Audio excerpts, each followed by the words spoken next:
intelligent face. Oh, they're very attentive. That's the attentiveness in their eyes, you know. Those things, they're the smallest of all seals. Well, you can put one under each arm and take it home, you know, this kind of thing. Cute? Not if they can help it. No, they got long claws, and they like to scratch. They like to burrow at everything like this, and they're scratching away. They're quite difficult to keep in captivity.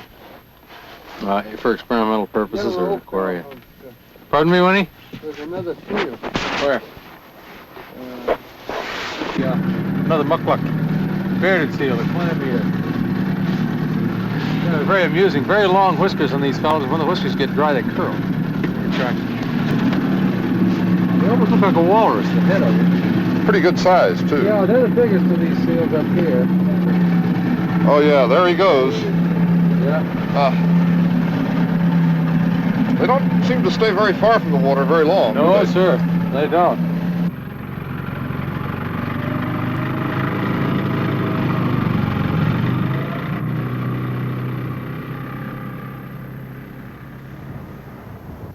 The expedition's goal in this next phase is to explore the world beneath the ice shield, to see what the seal sees, and if possible, to see what clues there might be to the animal's powers of navigation and orientation. Since the seal's most persistent enemy, the polar bear, doesn't hunt under the ice, that's where the ringed seal lives. But still, he must breathe, and his air hole is a sure sign of his presence. The little ringed seal is the only seal that is a true den maker. The den is a hollow in the snow that accumulates in the tangle of pressure ice, with a breathing hole communicating with the upper world of air and hazard. The seal's access to the den is from below, through the dark Arctic waters.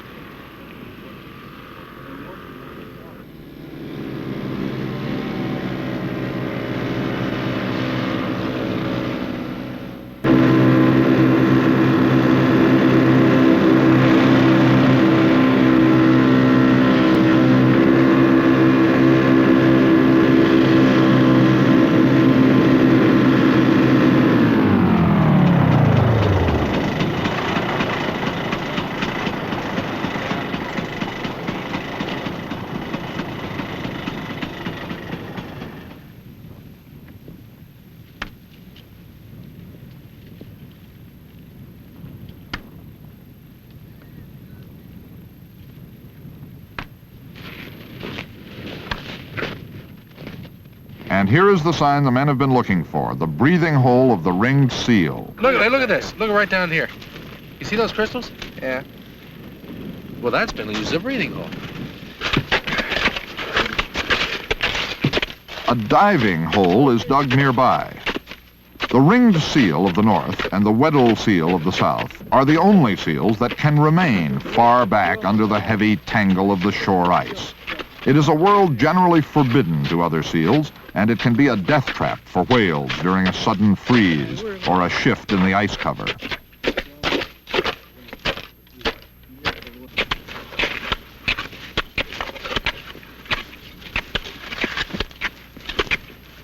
That's for the breathing hole. Is that one? That one there, yeah, right.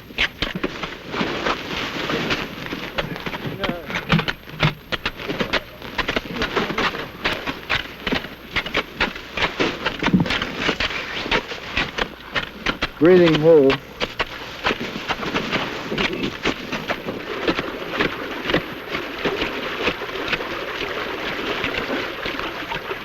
In the Arctic home of the ringed seal, there is a hazard for men as well. The water can be very murky.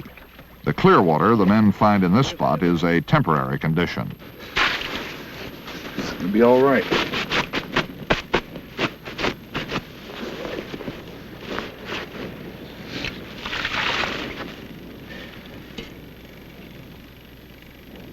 Sure would upset your whole day to get lost under here. Yeah. How far is it to open water? About 6 miles? About 6 miles, yeah. What do you say we put a light on the end of a line, drop it down, and See it? see what we can see? All right.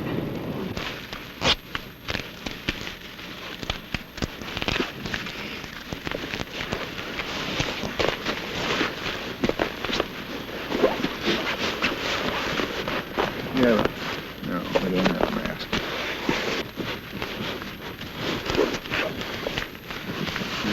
Okay, we got light. What is that, about 100 watts? Yeah, 6 volts. 100 watts.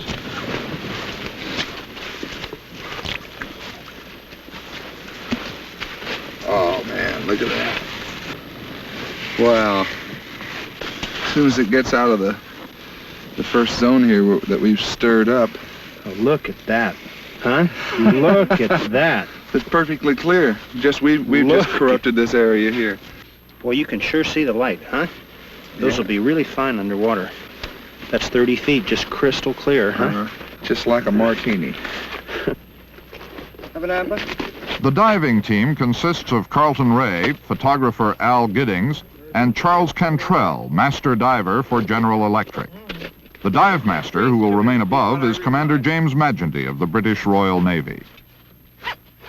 Their backpacks are a new kind of rebreathing apparatus developed by General Electric. The rebreathing system is quieter than the more familiar scuba gear, and it recirculates the air, doesn't release an endless stream of bubbles to scare away seals, and to gather on the underside of the ice to confuse the men's observations. When he goes in the water, somebody stand behind him and keep that backpack from hitting the ice. All right. This new equipment is being tested under the most rigorous of all possible field conditions, as in fact are the men themselves, through 2 feet of ice into 60 feet of frigid ocean.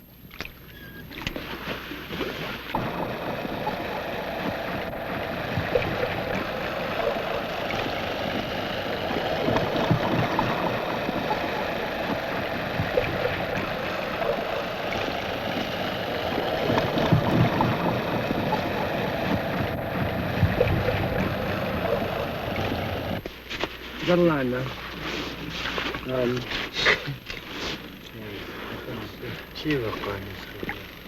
Carleton Ray.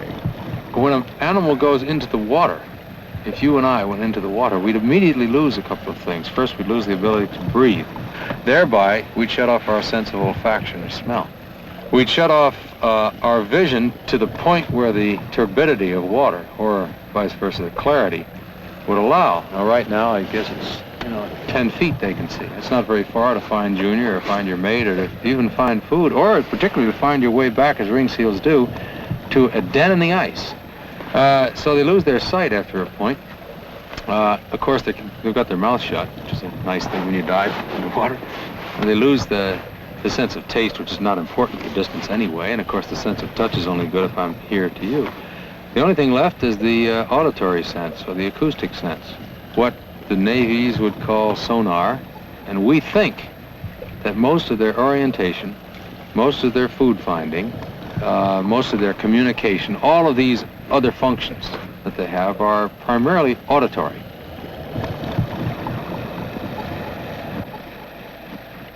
And here are the first pictures ever made of the jumbled world surrounding the entrance to a seal's den.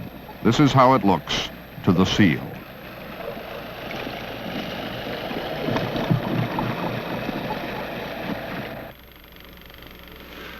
They're getting very nicely, actually.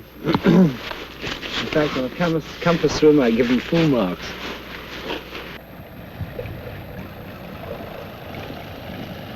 Al Giddings. The visibility is cut down considerably because of plankton and actually the richness of the water, which brings the whales and other mammals to the area to feed. And I think that most people are under the impression that the seas are pretty desolate here because it's so cold and there's very little life, and actually the opposite is true. There's considerable to be found in sponges and hydroids and hydrocorals and tunicates, colonial salps, and so on, which are all sort of lower forms of life, but the bottom is really covered with this type of thing.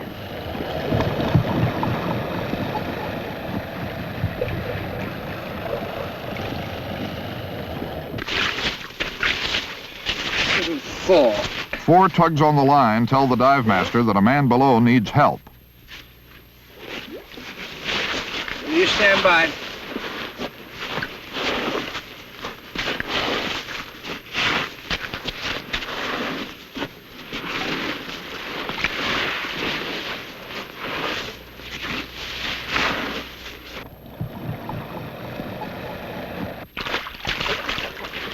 You okay?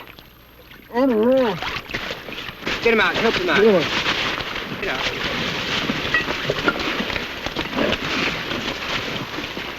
Where's Al? See him?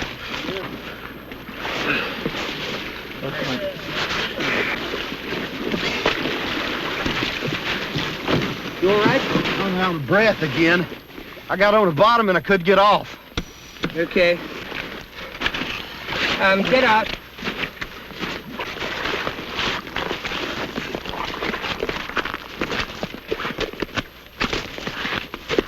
I think I found a hole. Beautiful. At least a place where it could have been. What do you say? Should have been right there. Can you make it up, Al? Yeah, just give me. We were right under that place, weren't we? Well, Yeah, right very there. difficult for me to tell where you were. Honestly, couldn't tell. You know, that was the most comfortable dive I have ever made. I wasn't heavy, and I wasn't cold. My mask is leaking. Yeah. You did good. That thing's The only time I just couldn't get to you to stop you, and you went out about 10 foot Well, before I that's wiggled you. Okay. That light really puts out. Boy, this It does. It does. That was a beautiful dive. Wasn't it magnificent? Yeah. Where are the seals? Despite all the rich rewards their hydrophones promised, they have found once again what an elusive quarry they are after. The seals have fled. No. Salp is a type of tunicate. Okay. Imagine finding some old summary of the files here.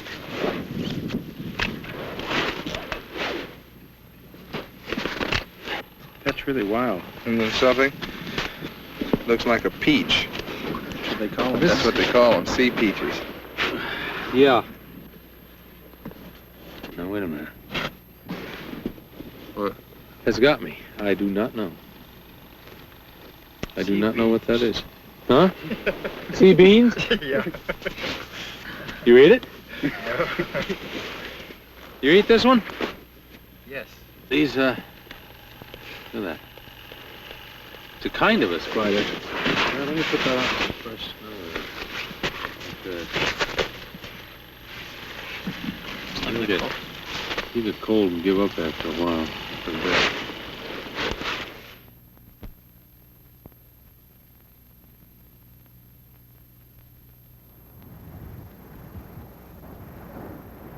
To the citizens of Gimbel, the appearance of the seals in the spring is not an academic matter. Even in this day, seals are a major element in their economy, of great importance for their meat and skins.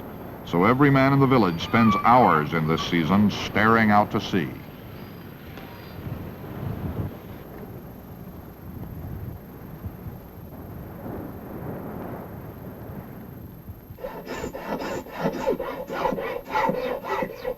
His name is Lincoln Malawatkuk, and like so many other Eskimos, he is gifted with the hands of an artisan and the heart and eye of an artist. He records his world in the most appropriate material, the ivory of the walrus.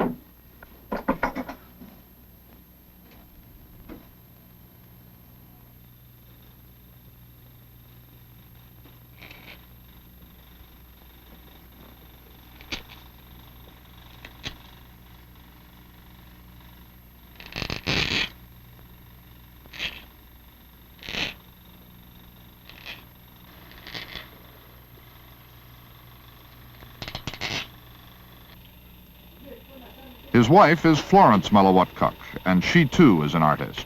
With the special genius of her people, she records in graphic form a world they have known for more than 2,000 years. The walrus is on everybody's mind.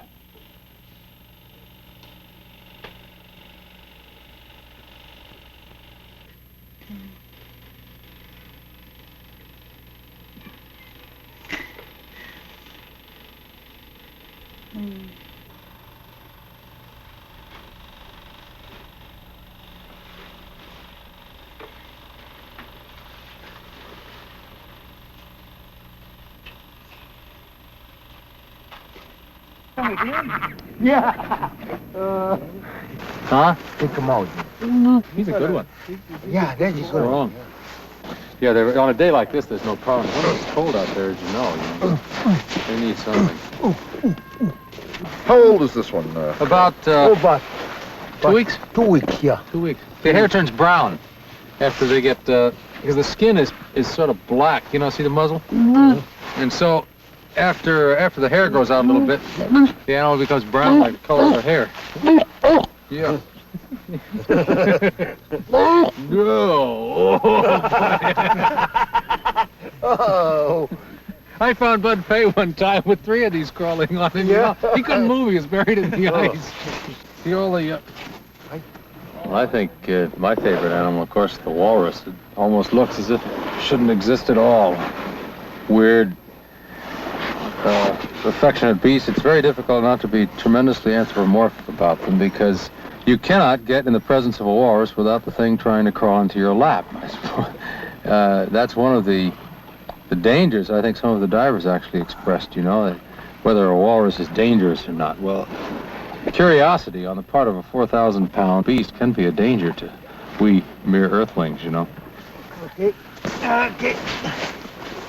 How did you get him, Vernon? You grabbed him? Yeah. Grab. Out of the water or off the ice? Out of the water.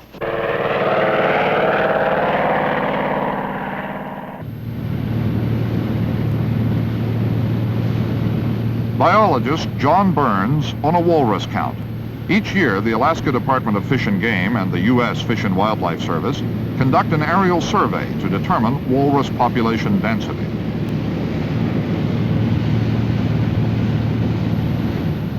We estimate there are in the neighborhood of 100,000 Pacific walruses, and there are others in other parts of the world, but the Pacific walrus is the one we're concerned with.